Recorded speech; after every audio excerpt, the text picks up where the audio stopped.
Matius pasal 2 ayat 1 sampai dengan 23. Matius pasal 2 ayat 1 sampai dengan 12. Orang Majus dari timur.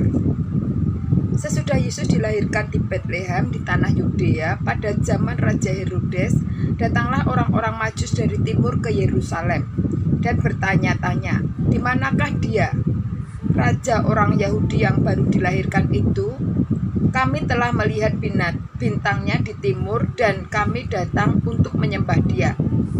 Ketika Raja Herodes mendengar hal itu, terkejutlah ia beserta seluruh Yerusalem. Maka dikumpulkannyalah semua imam kepala dan ahli Taurat bangsa Yahudi. Lalu dimintanya keterangan dari mereka di mana Mesias akan dilahirkan. Mereka berkata kepadanya, "Di Betlehem di tanah Yudea, karena demikianlah ada tertulis dalam kitab Nabi. Dan engkau Betlehem tanah Yudea, engkau sekali-kali bukanlah yang terkecil di antara mereka yang memerintah Yehuda, karena daripada mula akan bangkit seorang pemimpin yang akan menggembalakan umatku Israel." Lalu dengan diam-diam Herodes menunggu orang-orang Majus itu dan memanggil orang-orang Majus itu dan dengan teliti bertanya kepada mereka, "Bila mana bintang itu nampak?" Kemudian ia menyuruh mereka ke Betlehem. Katanya, "Pergi dan selidikilah dengan sama hal-hal mengenai anak itu, dan segera sesudah kamu menemukan dia, katakanlah padaku supaya aku pun dapat menyembah dia." Setelah mendengar kata-kata itu, berangkatlah mereka, dan lihatlah, bintang yang mereka lihat di timur itu mendahului mereka hingga tiba dan berhenti di atas tempat di mana anak itu berada. Ketika mereka melihat bintang itu, sangat bersukacitalah mereka.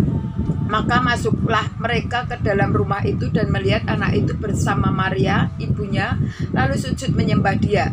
Mereka pun membuka tempat harta bendanya dan mempersembahkan persembahan kepadanya, yaitu emas, kemenyan, dan mur. Dan karena diperingatkan dalam mimpi supaya jangan kembali kepada Herodes, maka pulanglah mereka ke negerinya melalui jalan lain. Matius pasal 2 ayat 13 sampai dengan 15. Penyingkiran ke Mesir. Setelah orang-orang Majus itu berangkat, nampaklah malaikat Tuhan kepada Yusuf dalam mimpi dan berkata, "Bangunlah, ambillah anak itu serta ibunya, larilah ke Mesir dan tinggallah di sana sampai aku berfirman kepadamu, karena Herodes akan mencari anak itu untuk membunuh dia." Maka Yusuf pun bangunlah, diambilnya anak itu serta ibunya malam itu juga, lalu menyingkir ke Mesir dan tinggal di sana hingga Herodes mati. Hal itu terjadi supaya genaplah yang difirmankan Tuhan oleh Nabi, "Dari Mesir kupanggil anakku." Matius pasal 2 ayat 16 sampai dengan 18. Pembunuhan anak-anak di Betlehem.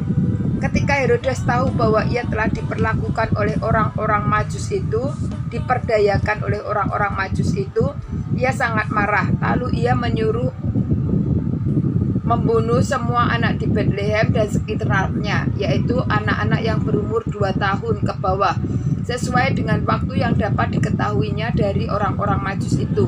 Dengan demikian genaplah firman yang disampaikan oleh Nabi Yeremia. Terdengarlah suara di Rama, tangis dan ratap yang amat sedih. Rahel menangisi anak-anaknya dan ia tidak mau dihibur, sebab mereka tidak ada lagi. Matius pasal 3 ayat 19 sampai 23. Kembali dari Mesir. Setelah Herodes mati, nampaklah malaikat Tuhan kepada Yusuf dalam mimpi di Mesir. Katanya, "Bangunlah, ambillah anak itu serta ibunya dan berangkatlah ke tanah Israel, karena mereka yang hendak membunuh anak itu sudah mati."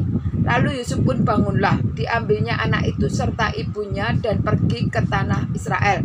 Tetapi setelah didengarnya bahwa Arkelaus menjadi raja di Yudea menggantikan Herodes, ayahnya, ia takut ke sana. Karena dinasihati dalam mimpi, pergilah Yusuf ke daerah Galilea. Setibanya di sana, ia pun tinggal di sebuah kota yang bernama Nazaret. Hal itu terjadi supaya genaplah firman yang disampaikan oleh nabi-nabi, bahwa ia akan disebut orang Nazaret.